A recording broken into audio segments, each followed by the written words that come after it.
Vocês estão sentindo isso? O que está acontecendo aqui?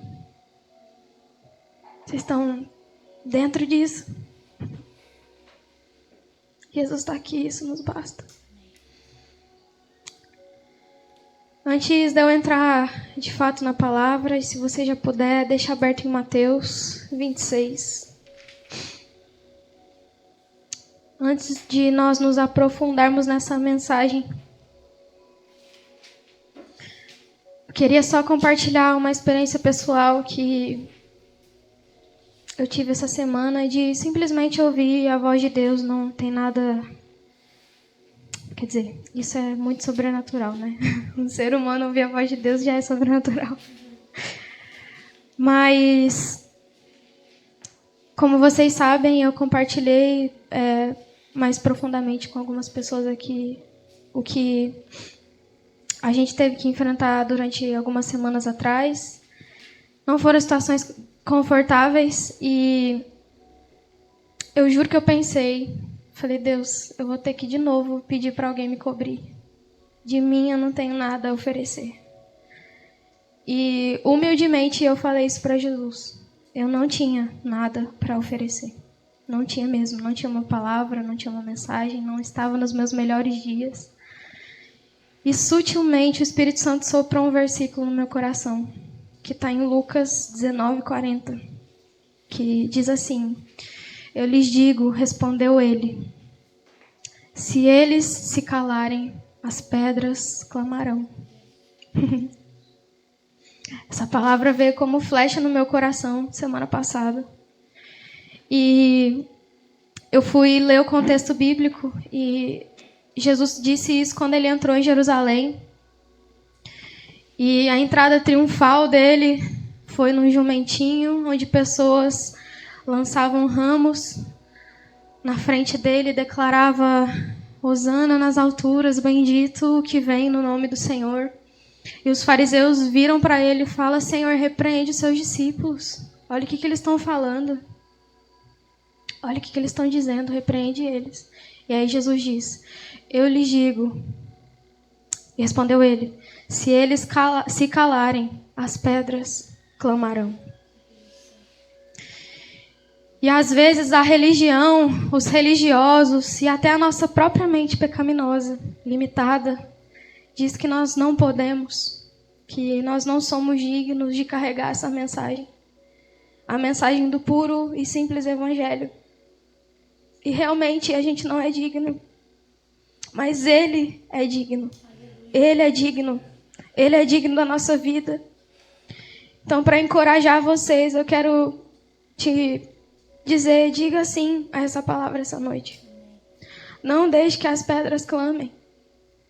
Clame você que é chamado por Ele. Clame você que é escolhido, conhecido e gerado por Ele.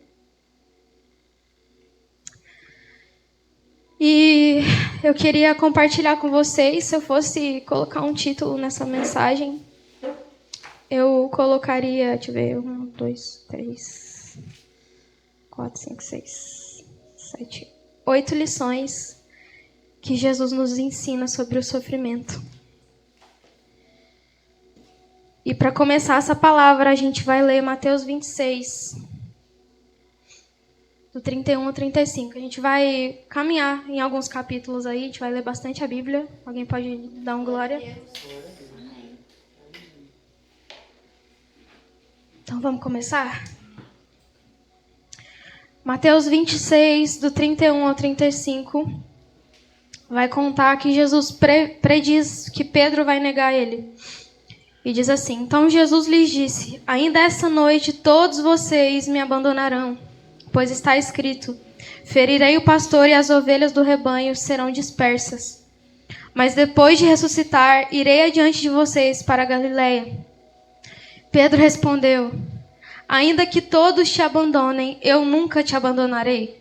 E Jesus respondeu, asseguro-lhe que ainda essa noite, antes que o galo cante, 3 vezes você me negará. Mas Pedro declarou, mesmo que seja preciso que eu morra contigo, nunca te negarei. E todos os outros discípulos disseram o mesmo. Eu conto ou vocês contam? E aqui nas entrelinhas desses versículos escondem uma grande lição que a gente precisa aprender sobre o sofrimento. Se eu tivesse me lembrado dessas lições quando eu estava passando todo o rolê que a gente passou semana passada, acho que eu teria poupado muito choro. Mas a primeira coisa que a gente precisa aprender sobre o sofrimento é que a gente não pode confiar no homem.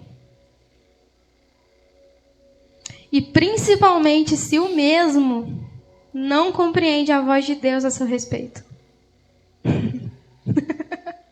Tá rindo, né, amor? Você é bobo.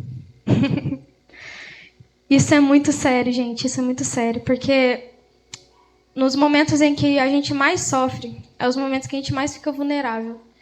E que a gente mais ouve aquilo que está todo mundo dizendo. E quando eu olhei para esses versículos, eu li, eu falei, Jesus, me perdoa. De verdade, eu me arrependo de confiar no homem. Abre comigo em Jeremias 17, do 5 ao 10, para não ficar só nas minhas palavrinhas aqui, dessa primeira lição. Jeremias 17, do 5 ao 10. Olha o que a Bíblia diz a respeito de confiar no homem.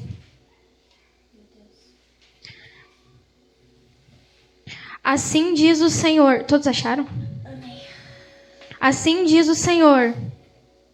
Maldito é o homem que confia nos homens, que faz da sua humanidade mortal a sua força, mas cujo coração se afasta do Senhor. Ele será como um arbusto no deserto. Não verá quando vier algum bem. Habitará nos lugares áridos do deserto, numa terra salgada, onde não vive ninguém. Mas bendito é o homem cuja confiança está no Senhor. Ele será como uma árvore plantada, cujas águas eita, meu Deus. Ele será como uma árvore plantada junto às águas, e que se estende as suas raízes para o ribeiro. Ela não temerá quando chegar o calor, porque as suas folhas estão sempre verdes. Não ficará ansiosa com o ano da seca, e nem deixará de dar fruto. O coração é mais enganoso que qualquer outra coisa, e a sua doença é incurável. Quem é capaz de compreendê-lo? A gente tem uma faculdade para entender as coisas do coração, né, Mari? Mas nós sabemos que o Senhor é quem conhece todo ele. E é muito sério quando a gente confia no homem os dias maus do nosso coração. Porque o homem é falho, o Senhor é fiel. O homem, ele manipula, o Senhor é leal. O homem nos engana, o Senhor mostra a verdade. O homem é limitado. E existe um versículo que fala que ele veio para nos trazer vida e vida com abundância. O homem não compreende as coisas do coração. Ele vê a intenção do nosso coração. O homem vê a estatura, o externo. O homem vê o quanto você tem de dinheiro. O homem vê o que você tem. O Senhor vê o que você é. Então a primeira coisa que a gente aprende com Jesus sobre o sofrimento é não confiar no homem. Anota isso e não se esquece. E principalmente se esse mesmo homem aí não compreende a voz de Deus a seu respeito. Vamos entender o posicionamento de verdadeiros amigos antes da gente pular para o próximo ponto? Porque senão você vai falar, Nara, então eu não devo confiar em ninguém? Não, não é assim também.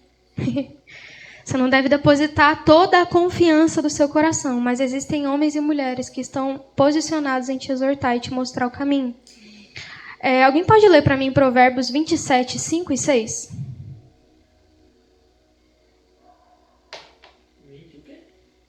27, do 5 e 6. Melhor é a repreensão feita abertamente do que o amor oculto. Quem fere por amor mostra lealdade, mas o inimigo multiplica dele. Fuja de bajulações, meus amigos. Se você tem amigos que só te bajulam, que só falam quanto você é lindo, quanto você é maravilhoso, quanto você venceu na vida, desconfie. Desconfie de pessoas que falam, puxa, você mudou. Só fala isso, só sai isso da boca da pessoa. Desconfie. Ouça homens e mulheres de Deus que falam assim, ó, você está errado. Você está pecando fazendo isso.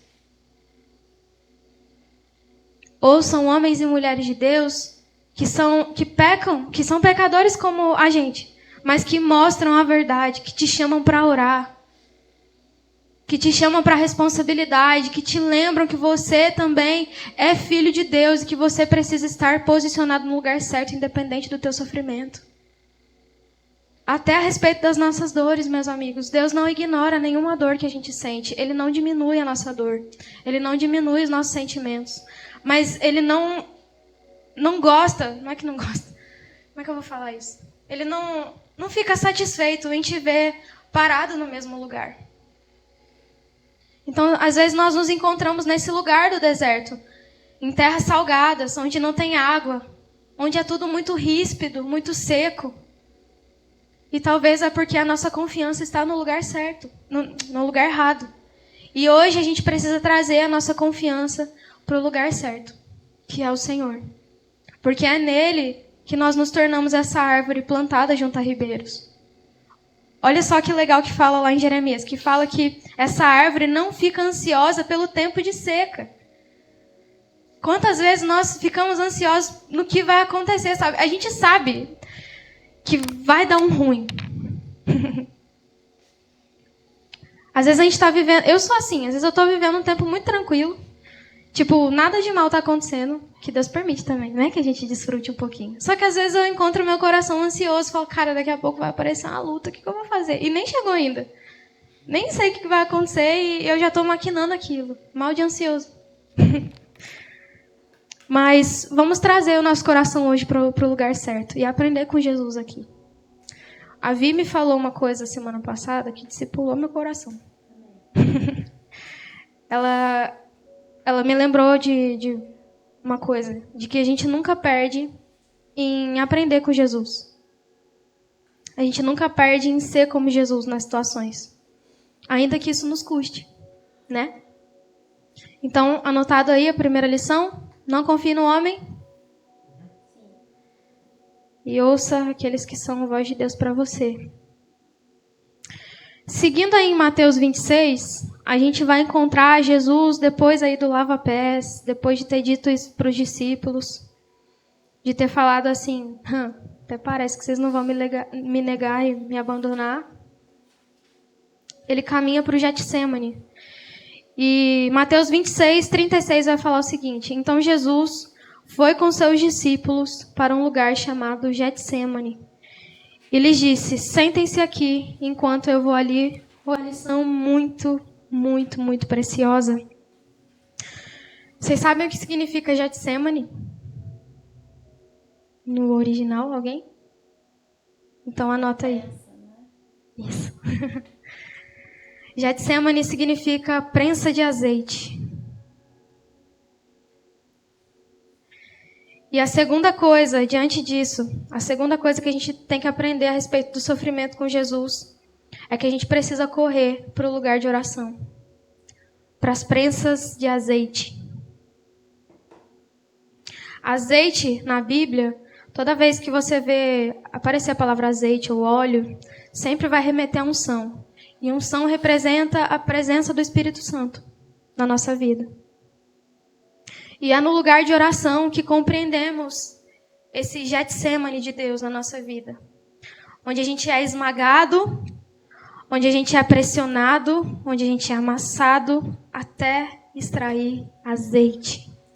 Quantas vezes nós oramos por mais unção de Deus? Quantas vezes nós oramos por unção para curar, unção para ministrar, unção para trabalhar no nosso trabalho comum da vida? Quantas vezes a gente ora pedindo unção para falar com as pessoas, mas às vezes a gente não está disposto a ir para esse lugar de oração, o Getsemane de Jesus aqui.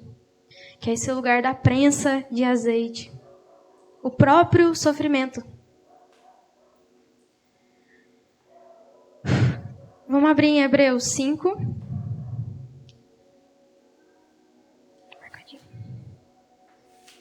Jesus está me ajudando aqui a achar os versículos. Tudo bom? Voltou. Jesus está me ajudando aqui a achar. Glória a Deus. Hebreus 5, a gente vai ler do 7 ao 9. Olha que preciosidade a palavra. Durante os seus dias de vida na terra, Jesus ofereceu orações e súplicas em alta voz e com lágrimas, àquele que o podia livrar e salvar da morte, sendo ouvido por causa da sua reverente submissão. Embora sendo filho, ele aprendeu a obedecer por meio daquilo que sofreu. E uma vez aperfeiçoado, tornou-se a fonte da salvação eterna para todos os que lhe obedecem, sendo designado por Deus como sumo sacerdote, segundo a ordem de Melquisedeque. Jesus foi espremido, ele foi moído, ele foi amassado, foi negado, abandonado, cuspido. Mas dele extraiu-se azeite. Dele se extraiu o mais perfeito azeite da salvação. E é por ele, por causa dele, que nós estamos aqui, sentados aqui, hoje, reunidos. E falando dele. E nesse lugar, são 7 lições, gente, perdão, agora que eu vi que eu coloquei aqui um aspas. Mas foi nesse lugar de Getsêmani que ele foi ao ápice do sofrimento. E a gente vai ver isso, inclusive, descrito aí. Em Mateus. Cadê?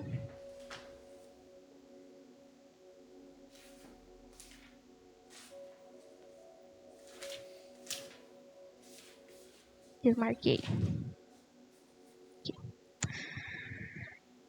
Em Mateus 26, no 37, dando continuidade, vai dizer assim: levando consigo Pedro e 2 filhos de Zebedeu, começou a entristecer-se e a angustiar-se. Disse-lhe então: a minha alma está em profunda tristeza, numa tristeza mortal. Fiquem aqui e vigiem comigo. Indo um pouco mais adiante, prostrou-se com o rosto em terra e orou: meu pai, se for possível, afasta de mim esse cálice. Contudo, não seja como eu quero, mas como tu queres. Jesus chegou ao ápice do sofrimento aí. Alguém pode ler para mim Lucas 22, do 41 ao 44? Só para a gente ter mais um panorama daquilo que Jesus estava vivendo aí nesse capítulo de Mateus. 41, do 41 ao 44.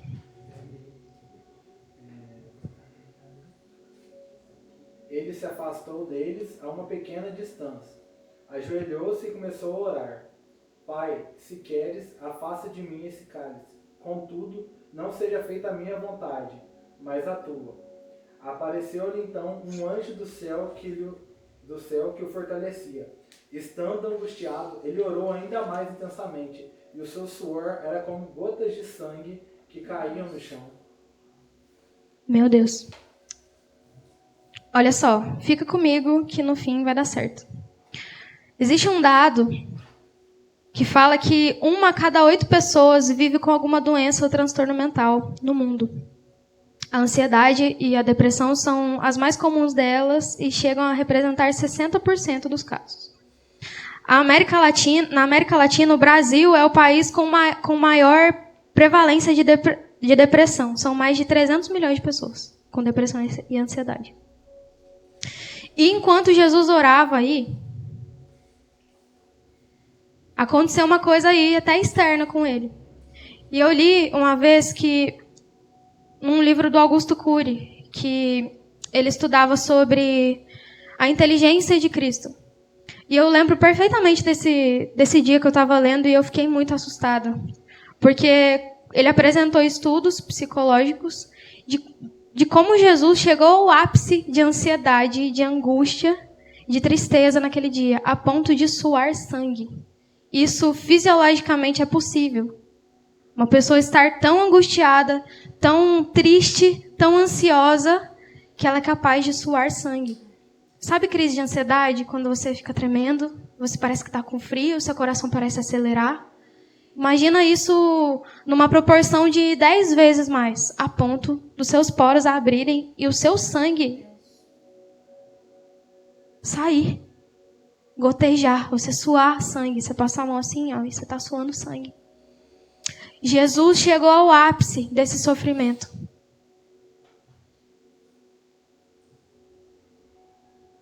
E eu perguntei para Jesus, eu falei, Jesus, mas o que representa, né, esse sofrimento, esse ápice de sofrimento? Se você acha que o seu sofrimento é tão grande, tão grande, lembre-se daquele que sofreu por você e pela humanidade toda. Sabe por que ele tremeu? Sabe por que ele se angustiou a ponto de suar sangue?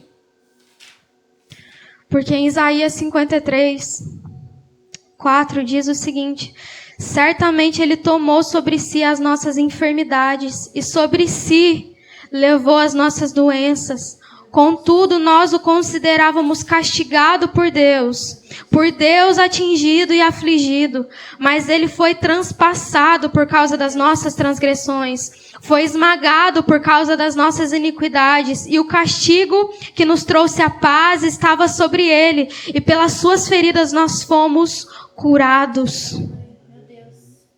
Aqui em Jesus, nesse sofrimento, nesse suar sangue, nessa tremosidade toda, está a resposta para esses dados. Ele levou sobre si as nossas dores e enfermidades.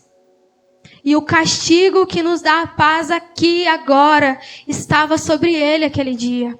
Por isso ele sofreu, por isso ele suou. E ele se permitiu passar por esse momento. O Senhor, aquele que é digno de toda a honra, de toda a glória, aquele que tem toda a glória, aquele que brilha mais do que o sol. Você consegue olhar para o sol, Vi? Você consegue, Mateus, olhar para o sol? No sol do meio-dia, você consegue, amor? Ninguém consegue olhar para o sol. Imagine alguém que brilha mais do que ele.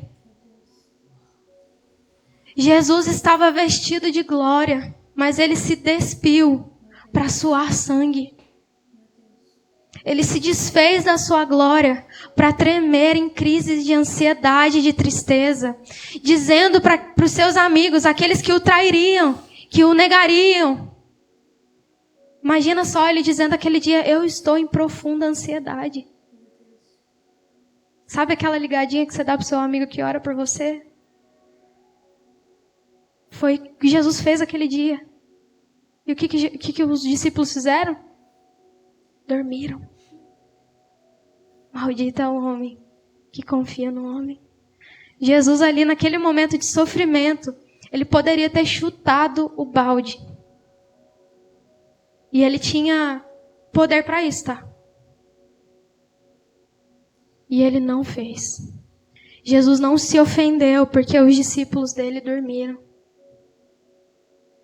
E a vida também não poupou Jesus desde o seu nascimento. Por que a gente acha, será, né, que a gente vai ser poupado? Eu pedi tanto perdão para Deus essa semana por isso. Quando Jesus nasceu, ele teve que ser levado, ser escondido, porque procurava matá-lo. Quando ele voltou, começou a ensinar desde criança para os anciãos. Foi crescendo, se tornou carpinteiro, ralou o bambu, teve que suar. Depois disso, os fariseus no ouvido de Jesus, ó, tudo que ele fazia, tipo o Caio lá do BBB, tudo que eu faço está errado, tudo que eu falo está errado.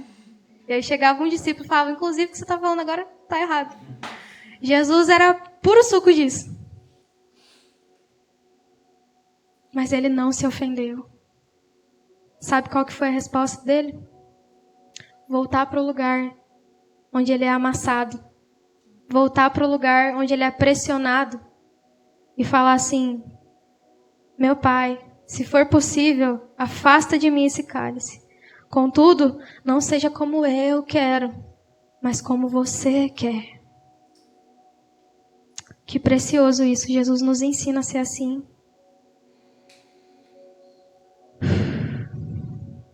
Outra lição que a gente precisa aprender no sofrimento como Jesus é estar disponível mesmo em meio ao sofrimento. Alguém pode abrir para mim Romanos 8, 35 e 37 e outra pessoa em Tiago 1, 2 ao 4.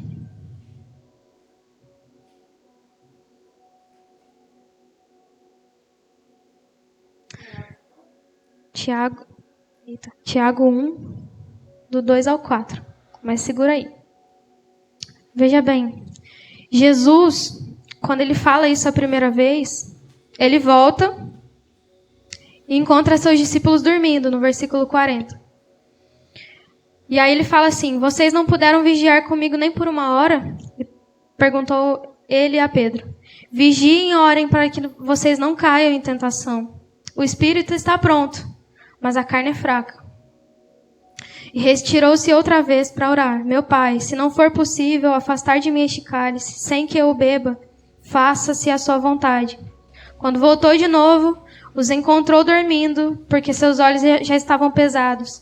Então os deixou novamente e orou pela terceira vez, dizendo as mesmas palavras. E por isso, a gente tem essa lição para aprender com Jesus hoje. Estar disponível, mesmo em meio ao sofrimento.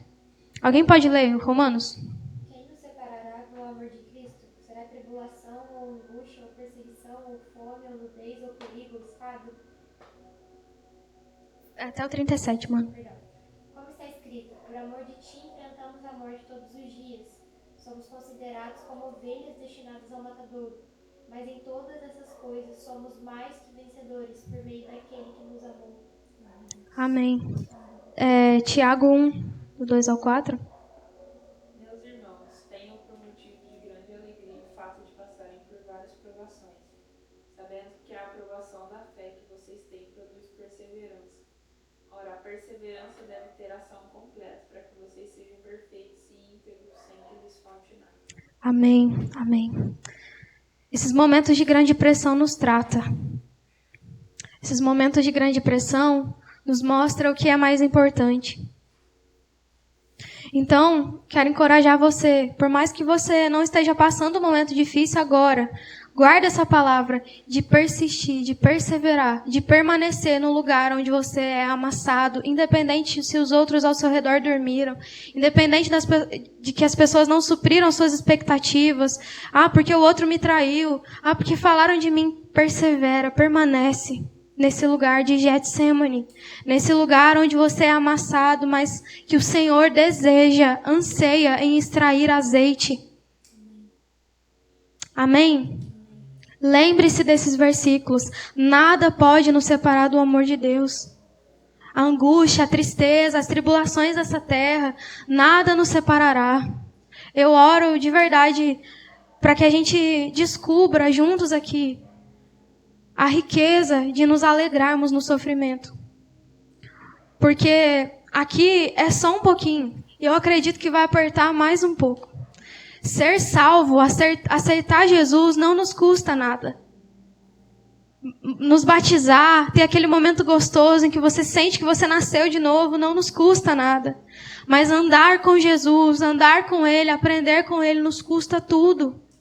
Nos custa abandonar as nossas redes, nos custa abandonar as nossas riquezas, nos custa abandonar nós mesmos. Nos custa parar de confiar no homem, de guardar as nossas expectativas para o homem. Nos custa tudo isso, nos custa a nossa reputação às vezes, nos custa a nossa aprovação. Mas se nós permanecermos, nós o veremos. Se a gente resistir o dia mal, se a gente resistir ao diabo, ele fugirá de nós. Palavras bíblicas, isso. Que como Jesus, a gente aprenda essa lição profundamente, de estar disponível, mesmo em meio aos nossos sofrimentos. Amém? Seguindo aí em Mateus 26, No versículo 47 vai contar outra coisa. Jesus fala aí no 46, levanta logo. E aí vem aquele que me trai. Meu Deus, acho que eu ia bugar a minha cabeça se eu ouvisse um negócio desse. Imagina assim, tipo assim, você não tá compreendendo nada do que tá acontecendo, aí Jesus manda essa, tipo, vem aí o que me trai. Buguei. E aí vai contar o seguinte, quando Jesus é preso. Enquanto ele ainda falava, chegou Judas, um dos 12. Alguém lembra aí do que o Mateus leu em Provérbios? Que é aquele que bajula muito, fala de muitos beijos, né? Pois é. Com ele estava uma grande multidão armada de espadas e varas, enviada pelos chefes dos sacerdotes e líderes religiosos do povo. O traidor havia combinado um sinal com eles. Meu Deus do céu. Ai, Jesus, guarda meu coração. Dizendo-lhes, aquele a quem eu saudar com um beijo, é ele, prendam-no. Dirigindo-se imediatamente a Jesus, Judas disse, salve, mestre, e o beijou. Jesus perguntou, amigo, o que o traz? Então os homens se aproximaram, agarraram Jesus e o prenderam. Um dos que estavam com Jesus estendeu a mão, puxou a espada e feriu o servo do sumo sacerdote, decepando-lhe a orelha. Disse-lhe Jesus, guarde a espada, pois todos os que empunham a espada pela espada morrerão. Você acha que eu não posso pedir ao meu Pai e ele não colocaria imediatamente à minha disposição mais de 12 legiões de anjos? Como então cumpririam as Escrituras que dizem que as coisas deveriam que acontecer dessa forma? Naquela hora, Jesus disse à multidão, estou eu chefiando alguma rebelião para que vocês venham prender-me com espadas e varas? Todos os dias eu estive ensinando no templo e vocês não me prenderam. Mas tudo isso aconteceu para que se cumprisse as Escrituras dos profetas. Então todos os discípulos os abandonaram e fugiram. Meu Deus. Próxima lição que a gente precisa aprender com Jesus essa noite. Guarde a espada. Que difícil é guardar a espada, meu Deus. Ai, Senhor. Enfim, vamos ler 2 Crônicas 32, versículo 8. Alguém pode ler, por favor? Tá. 32, 8.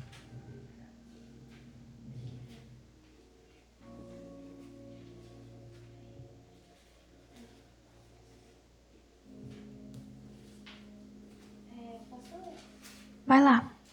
Com ele está somente o poder humano, mas conosco está o Senhor, o nosso Deus, para nos ajudar e para travar as nossas batalhas.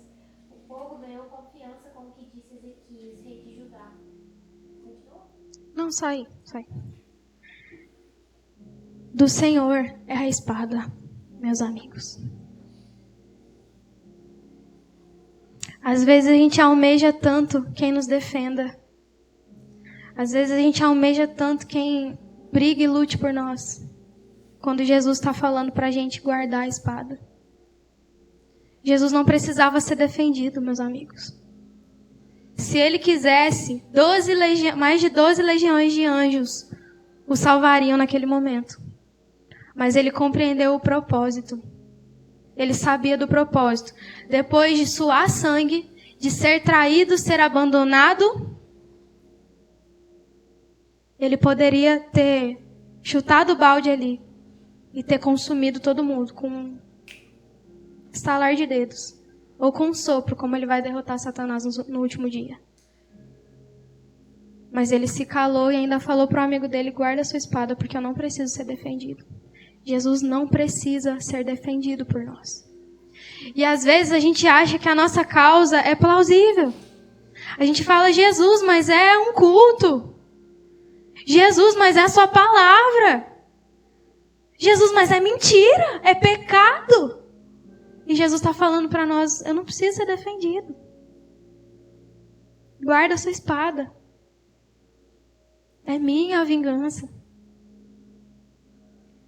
Oh, Jesus, nos ensina a guardar esse coração de Pedro que às vezes a gente tem. E ficar a flor da pele. Mas todas as vezes que você ficar a flor da pele, ouça Jesus falar no seu coração, guarde a tua espada. Acredito que vai ter momentos que a gente vai ter que se posicionar sim. Acredito que a gente vai ter que ser pessoas que vão defender sim a causa de Jesus. Mas aprenda a discernir o momento de guardar a espada e o momento de usá-la. E que a espada que você for usar seja a espada da palavra, a espada da verdade, não do nosso próprio ego. Amém? Vamos seguir aí, em Mateus 26. Os que prenderam Jesus o levaram para Caifás, o sumo sacerdote, em cuja casa havia reunido os mestres da lei e os líderes religiosos. E Pedro o seguiu de longe, até o pátio do sumo sacerdote. Entrou e sentou-se com os guardas para ver o que aconteceria. Ei, Pedro, muito louco. Os chefes dos sacerdotes e todo o sinédrio estava procurando um depoimento falso contra Jesus para que pudesse condená-lo à morte. Mas nada encontraram, embora se apresentassem muitas falsas testemunhas. Finalmente se apresentaram duas que declararam: este homem disse, sou capaz de destruir o santuário de Deus e construí-lo em 3 dias. Então o sumo sacerdote levantou-se e disse a Jesus: você não vai responder à acusação que lhes fazem? Mas Jesus permaneceu em silêncio. O sumo sacerdote lhe disse: exijo que você jure pelo Deus vivo, se você é o Cristo, o Filho de Deus. Diga-nos. Tu mesmo o disseste, respondeu Jesus. Mas digo a todos vós, chegará o dia em que vereis o Filho do Homem assentado à direita do Poderoso e vindo sobre as nuvens do céu. Foi quando o sumo sacerdote rasgou as próprias vestes, show da Xuxa, e blasfemou. Porque precisamos de mais testemunhas. Vocês acabaram de ouvir a blasfêmia. O que acham? O réu é réu de morte, responderam eles. Então, alguns lhe cuspiram o rosto e lhe deram murros. Outros lhe deram tapas e diziam: profetiza-nos, Cristo. Quem foi que te bateu? Ai, Jesus, meu Deus, meu Deus. E a segunda coisa que a gente tem que aprender com o sofrimento é não se justificar.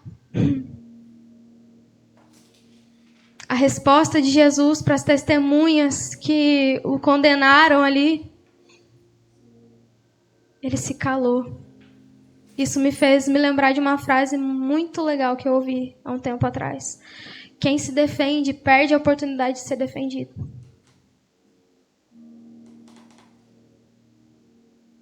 Não se justifique, meu amigo.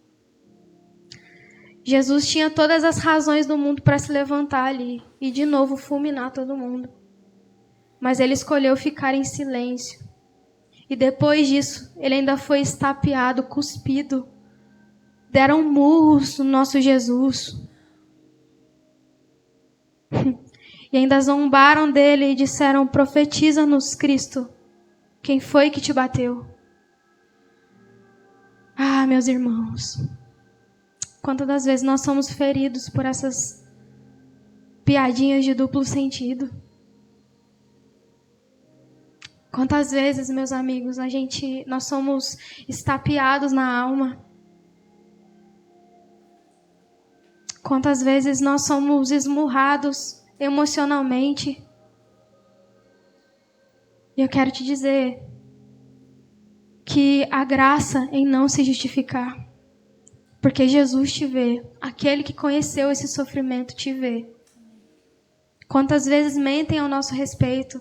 Testemunhas se levantam, distorcendo aquilo que nós falamos. Como fizeram com Jesus naquele dia. Distorcendo aquilo que ele disse. Dizendo inverdades a respeito dele. E ele preferiu ficar calado. Ele escolheu o silêncio, porque ele sabia que justo é o Senhor. Justo é o Senhor, Ele é justo juiz. Vamos ler agora Salmo 7. Acho que vai fazer mais sentido.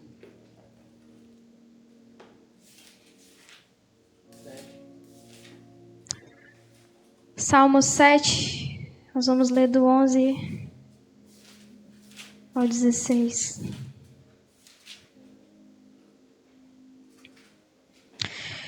Deus é um juiz justo, um Deus que manifesta cada dia o seu furor. Se o homem não se arrepende, Deus afia sua espada, arma o seu arco e o aponta, prepara as suas armas mortais e faz de suas setas flechas flamejantes. Quem gera maldade recebe sofrimento e dá à luz a desilusão. Quem cava um buraco e o aprofunda cairá nessa armadilha que fez. Sua maldade se voltará contra ele, sua violência cairá sobre a sua própria cabeça. Darei graças ao Senhor por sua justiça. Ao nome do Senhor Altíssimo cantarei louvores. Deus é justo, juiz, por isso não se justifique. Senão você perde a oportunidade de ser justificado para aquele que é justo. Para aquele que não houve nada que o acusasse de fato. Precisou levantar testemunhas falsas para acusá-lo. Então, o silêncio é uma grande lição no dia do sofrimento.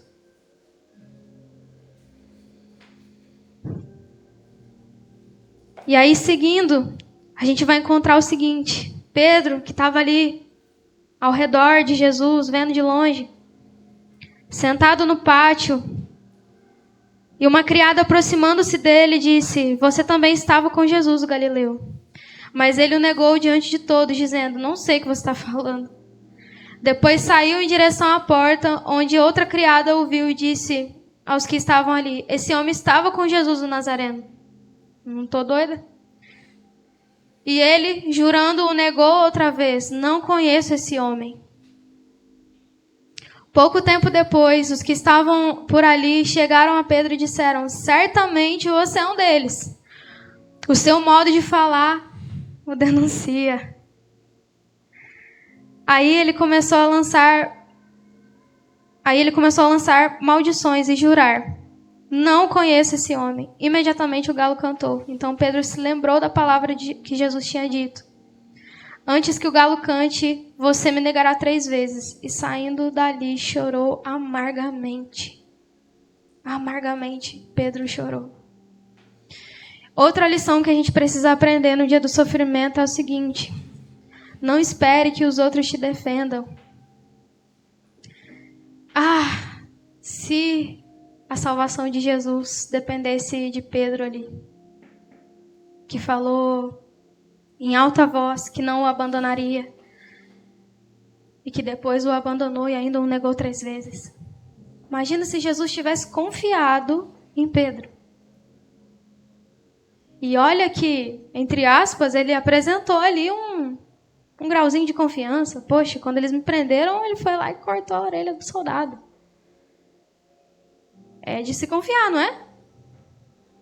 Entre aspas. Justo. Só que não. Porque Deus conhece o nosso coração. Deus conhece a intenção do nosso coração. E o homem é falho. Diante do medo, diante da pressão, às vezes a gente vai para trás. A gente tira o nosso. A gente tira a mão. Não bota a mão no fogo por ninguém. Não é assim que a gente faz às vezes? Mas Jesus não esperou ser defendido por Pedro naquele dia. E nisso a gente precisa aprender no dia do sofrimento. Vão negar a gente, sim, como negou Jesus. Vão falar mentiras a nosso respeito, sim. Mas a nossa confiança, ela está no lugar certo, no Senhor, naquele que nos amou primeiro. Vamos ler Salmos 27? Já está acabando.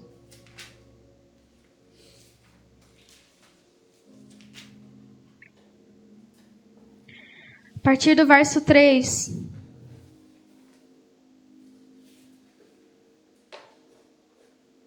vai dizer o seguinte: ainda que um exército se acampe contra mim, meu coração não temerá. Ainda que se declare guerra contra mim, mesmo assim estarei confiante. Uma coisa pedi ao Senhor, e é o que procuro, que eu possa viver na casa do Senhor todos os dias da minha vida, para contemplar a bondade do Senhor e buscar a sua orientação no seu templo, pois no dia da adversidade, Ele me guardará protegido em sua habitação. No seu tabernáculo me esconderá e me porá em segurança sobre um rochedo. Então triunfarei sobre os inimigos que me cercam, e em seu tabernáculo oferecerei sacrifícios com aclamações e cantarei louvores ao Senhor. Ouve a minha voz quando clamo ao Senhor, tem misericórdia de mim, responde-me. A teu respeito diz o meu coração, busca a minha face, e a tua face, Senhor, buscarei. Esse é o Senhor que nos defende. Sabe, Jesus não se rendeu ali, ele não chutou o balde porque ele sabia do mais importante. Ele sabia que o mais importante era habitar na casa do Senhor, do Pai. Por isso a gente precisa aprender isso, a não esperar que os outros nos defendam, meus irmãos. Nos basta habitar na casa do Senhor, porque no dia mau, Ele será o nosso refúgio, Ele será a nossa proteção, Ele será a nossa torre forte, Ele será a espada que nos defende, Ele será a verdade que testemunhará a nosso respeito. É Ele, esse Jesus, o justo juiz, aquele que não foi encontrado falta alguma para o prender.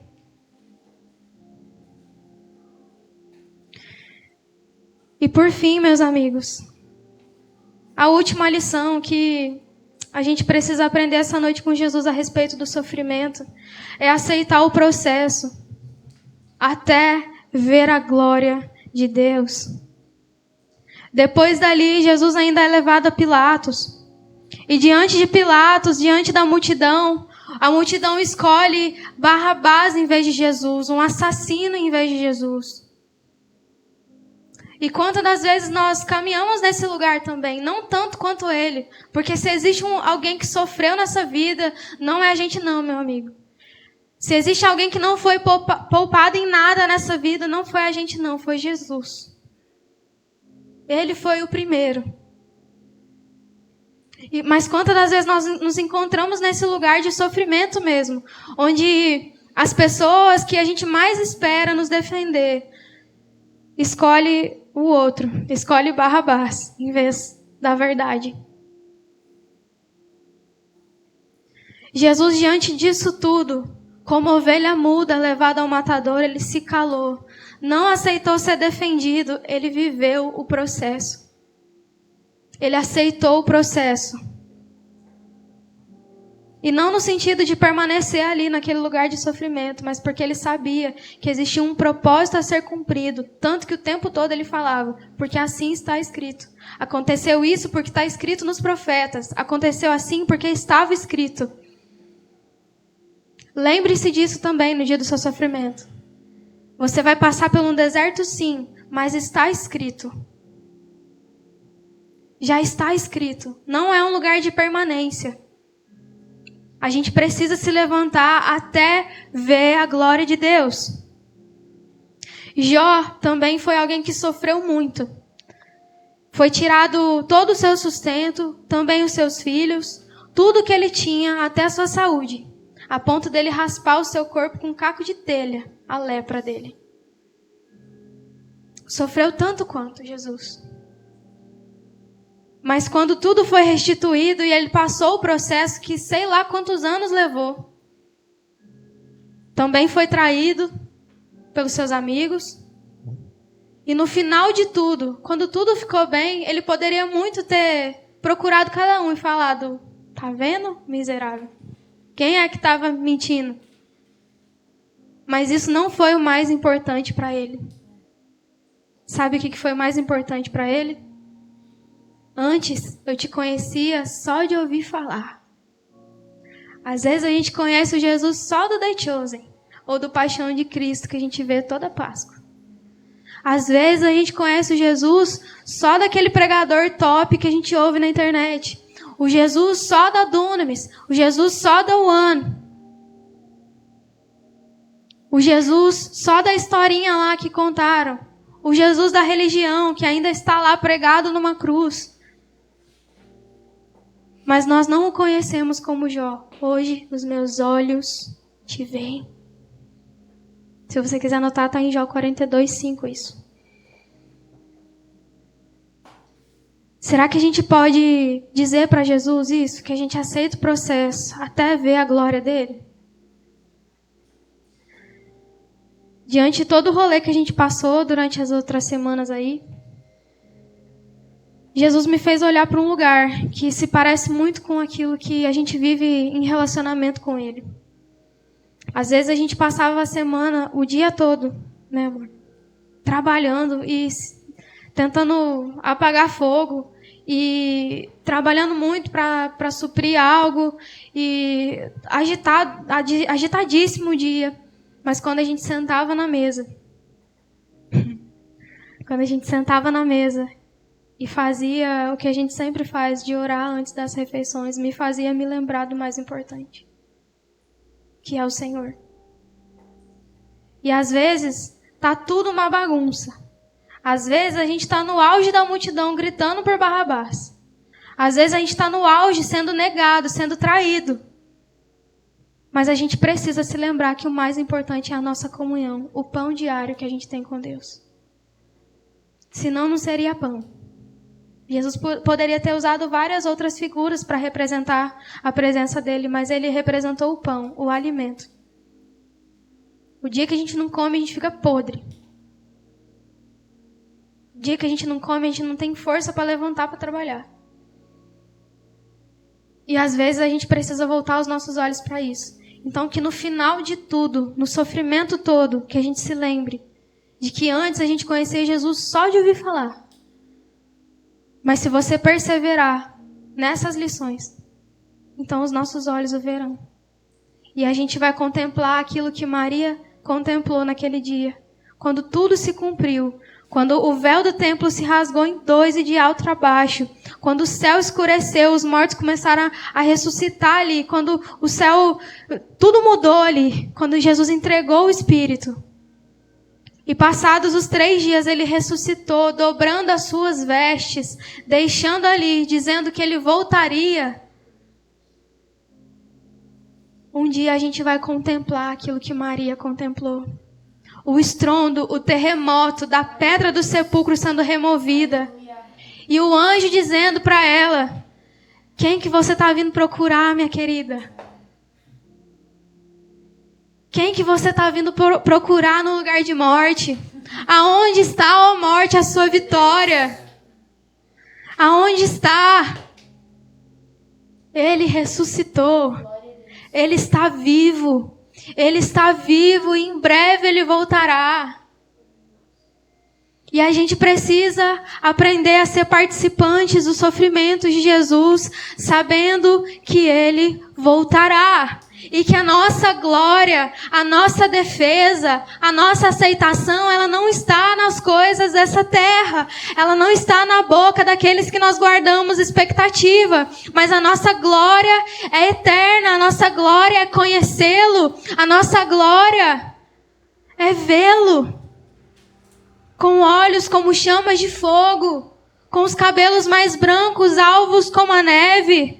A nossa glória é contemplar aquele que tem um cinturão e que em sua coxa está escrito Rei dos Reis e Senhor dos Senhores. Essa é a nossa glória. Aleluia. Hoje contemplamos como num espelho, mas em breve nós contemplaremos plenamente, o veremos plenamente. Será que você pode se colocar de pé nesse momento?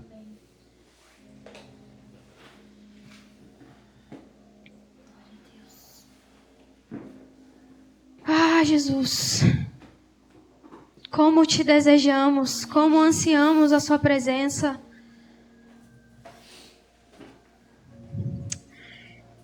Jesus, ainda que nós não estejamos aqui passando por momentos de grande sofrimento, Deus, Guarda, nos ajuda a guardar essa palavra no nosso coração, Senhor, para que a gente se lembre dela no dia mau. Nós queremos fazer aquilo que o Senhor nos ensinou ali no Getsemane.